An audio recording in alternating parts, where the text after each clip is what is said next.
The city had always felt like a cage made of brick, steel, and shadows. The constant wail of sirens, the rumble of the elevated train, the shouting voices late into the night. My husband Jack and I yearned for peace, for a place to breathe.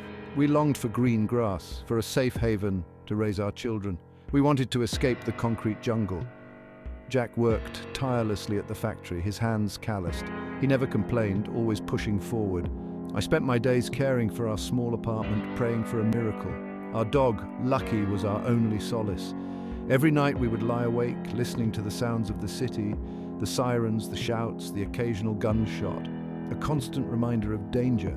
Escaping the ghetto seemed like an impossible dream. Then one day Jack came home with news that changed everything. He'd been offered a promotion in a small town far from the city. We didn't hesitate. We packed our belongings and set off for the suburbs, our hearts filled with fear and exhilaration. We were leaving behind the fear and despair that had haunted our lives. As we drove away, the buildings grew smaller in the rearview mirror. We dared to hope.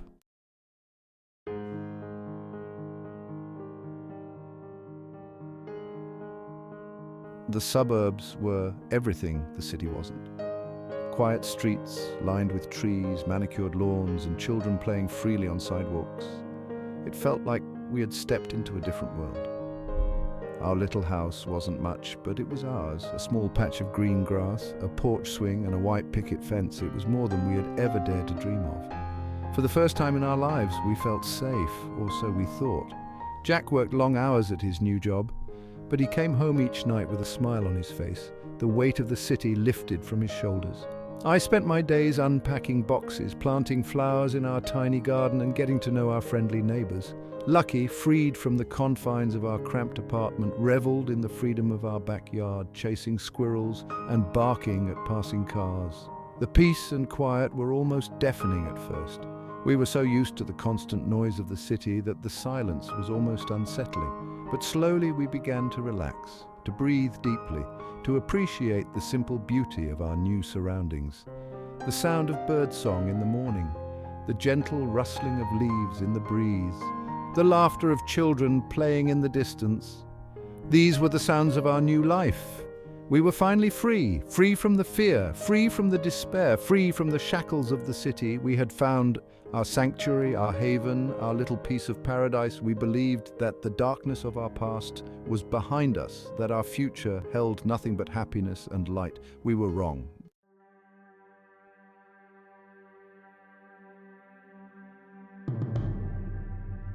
The days grew shorter, the air turned crisp, and the leaves began to turn brilliant shades of red and gold.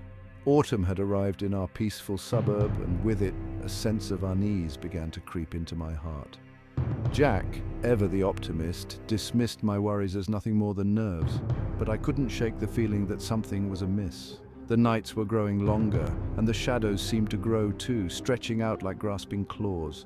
The wind, once a gentle caress, now howled down our street, rattling the windows. The laughter of children playing outside faded, replaced by an eerie silence. One evening, Jack came home early, his face drawn and pale. He'd been let go from his job. The factory was downsizing, and he had been one of the first to be let go. We had poured all of our savings into this house, into this new life. We had nothing to fall back on. Fear, cold and sharp, pierced through the fragile bubble of our contentment. That night a storm rolled in. The wind howled like a banshee, tearing at the trees, driving rain against the windows. Thunder boomed overhead, shaking the walls, and lightning flashed, illuminating the fear in my husband's eyes. It was as if the heavens themselves were mirroring the turmoil in our hearts. Little did I know this was only the beginning.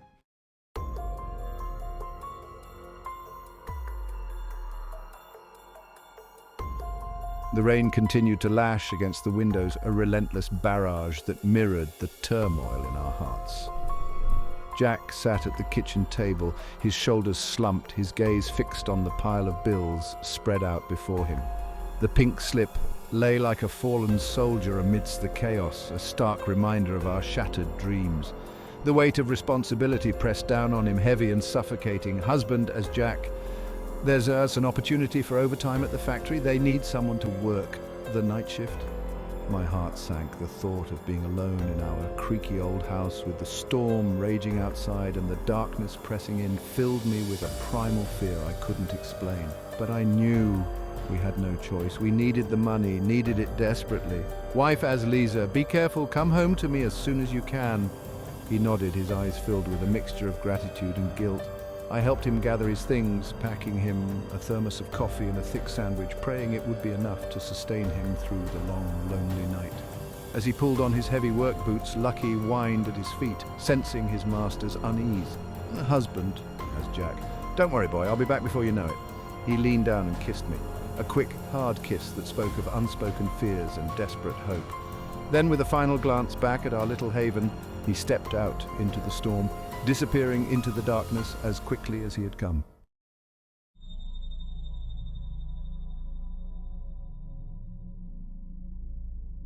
Lisa busied herself with small tasks, washing the dishes, tidying the already immaculate living room, trying to ignore the creeping shadows and the unsettling creaks of the old house. Lucky, usually a bundle of restless energy, whimpered at her feet, seeking comfort in her touch. She stroked his soft fur, drawing a strange sort of comfort from his presence. He was her only companion in this growing darkness, a small, warm body pressed against her leg, a reminder that she was not entirely alone. Each flash of lightning illuminated the room in a stark, unnatural light, casting grotesque shapes on the walls, turning familiar objects into lurking monsters. The wind seemed to whisper her name, a low, mournful sound that sent shivers down her spine.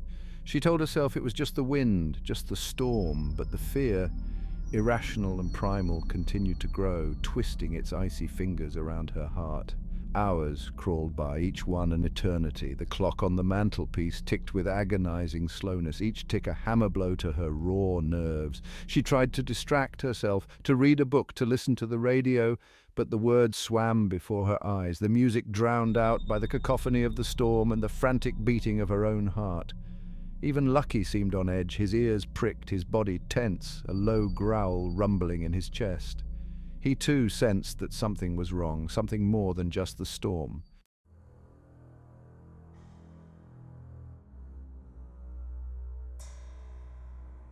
A sudden, particularly violent gust of wind rattled the windows, and Lucky leapt to his feet, barking furiously. Lisa jumped, her heart pounding in her chest, her breath catching in her throat. Lisa strained her ears, listening for any sound above the storm's fury, but there was nothing but the wind and the rain. "It's okay, boy," she whispered, though her voice trembled with fear. "It's just the wind." But even as she spoke, she felt a prickle of unease crawl up her spine. The hair on the back of her neck stood on end. She walked to the window, peering out into the storm-tossed night, trying to see through the driving rain and the flashes of lightning. The streetlights flickered erratically, casting long, dancing shadows that seemed to writhe and contort with a life of their own. For a moment, Lisa thought she saw something move at the edge of the light, a shadow darker than the surrounding darkness. But it was gone so quickly, swallowed by the storm, that she couldn't be sure. Her heart hammered against her ribs, a frantic drumbeat in the silence that followed the thunderclap. "Just the wind," she whispered again, but this time the words sounded hollow, unconvincing even to her own ears. Lucky continued to growl, his body rigid, his eyes fixed on the front door. A cold dread washed over Lisa, a premonition of something terrible about to happen. The storm outside, once a source of fear, now seemed almost comforting in its familiarity. This new terror, this unseen presence lurking just beyond the circle of light, was something far more sinister, far more ancient, far more evil.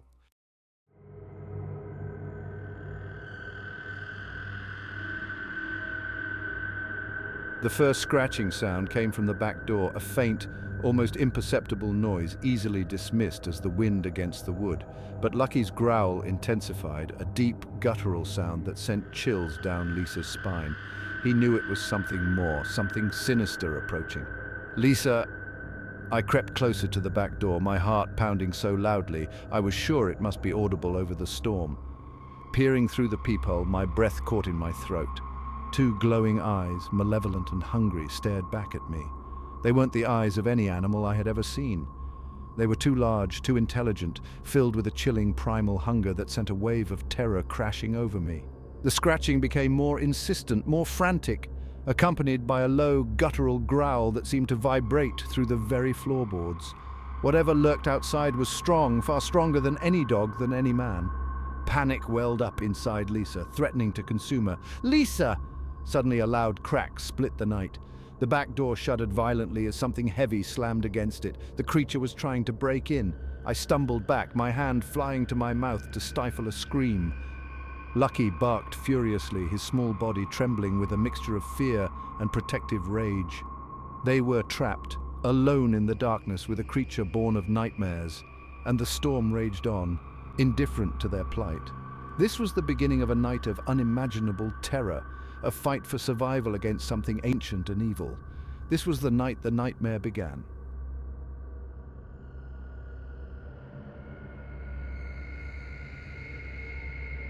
She screamed, her voice cracking with terror, as if speaking to a human could somehow bolster their defenses against the unknown.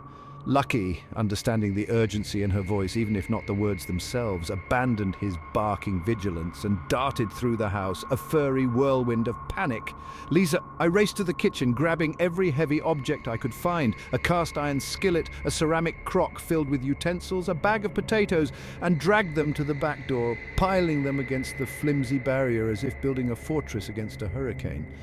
My hands trembled, slick with a cold sweat that had nothing to do with the heat of the summer night. Each time the creature slammed against the door, the entire structure shuddered, the flimsy lock groaning in protest. It was only a matter of time before it broke through. "Lisa!" "We need to get out of here," she whispered, the words catching in her throat. But where could they go? The storm raged outside, a wall of wind and rain that would make escape impossible. They were trapped, caged animals awaiting a predator's inevitable victory.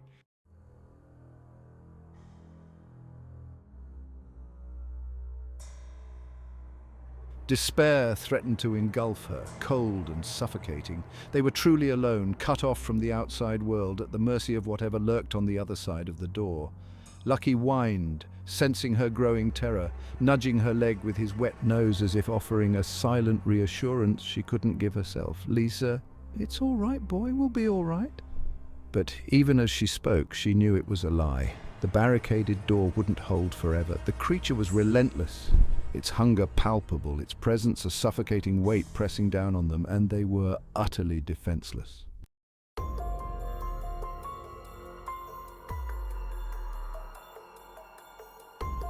The storm abruptly lessened its assault. The wind died down to a low moan, and the rain slackened to a steady drizzle. But this sudden lull brought no comfort, only heightened dread.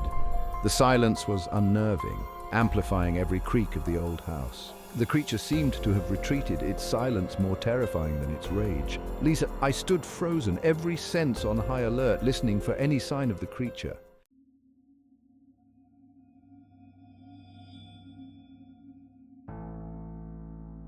The silence was shattered by a deafening crash from above. "Lisa," I whirled around to see the living room ceiling bulge inward, plaster raining down. Lucky barked furiously, but there was nowhere to run. Terror seized me as I grabbed Lucky and scrambled back. "Lisa," another crash sent cracks racing across the hallway ceiling. Through the dust I saw it, a grotesque silhouette backlit by the faint moonlight.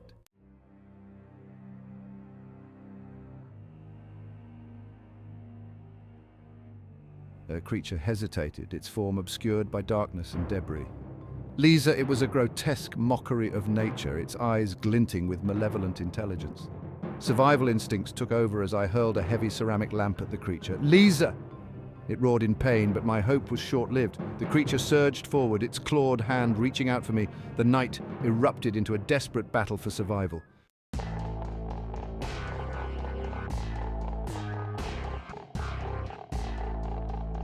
The creature lunged. "Lisa," I threw myself to the side, narrowly avoiding its snapping jaws. The air filled with the stench of wet fur and decay. It was massive, its eyes burning with a chilling hunger. "Lisa," fear had no hold on me. I grabbed a cast-iron bookend and hurled it at the creature.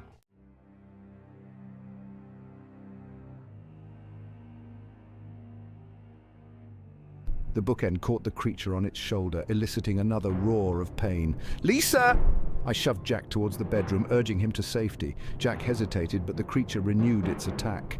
"Lisa!" I slammed the bedroom door shut and threw my weight against it. The creature slammed against the door, nearly knocking her off her feet.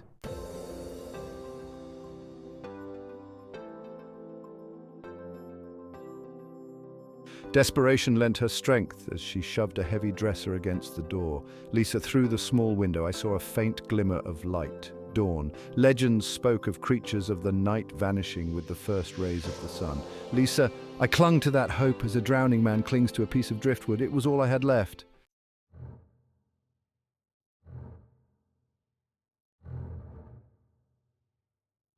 The creature continued its assault, but the dresser held. "Lisa!" I huddled in the corner, Lucky trembling in my arms. Time lost all meaning as the battle raged on. The creature's roars became her world, but the light outside grew stronger.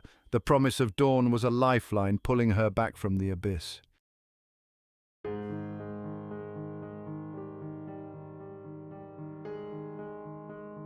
Silence descended upon the house. "Lisa," I watched as the creature retreated, moving with unnatural fluidity. The first rays of sunlight pierced through the storm clouds. The creature was gone, vanished as if it had never been. "Lisa!" Only then did I allow myself to believe it was over.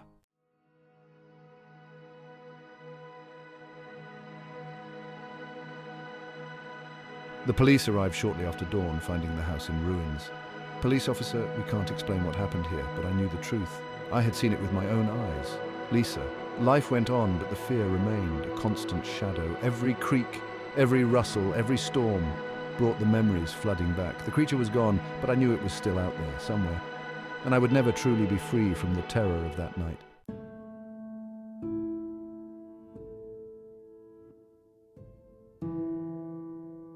The silence after the creature vanished was almost more deafening than the storm. "Lisa." Lucky crept out from under the bed, seeking reassurance. The police were sympathetic but skeptical. "Lisa." Jack arrived home, pulling me into a tight embrace, but even his love couldn't fully erase the terror.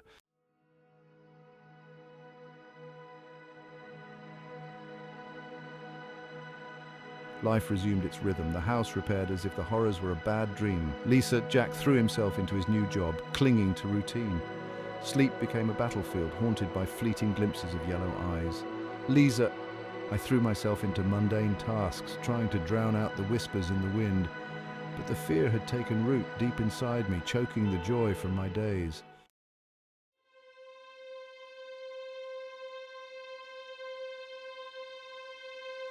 The creature was gone, but it had taken something from me that I could never reclaim. "Lisa." I was a prisoner in my own home, in my own mind. Jack tried to understand, but he couldn't comprehend the depths of my terror. "Lisa." I kept my fear locked away, a dark secret behind a facade of normalcy. The creature might be gone, but the fear would haunt me forever.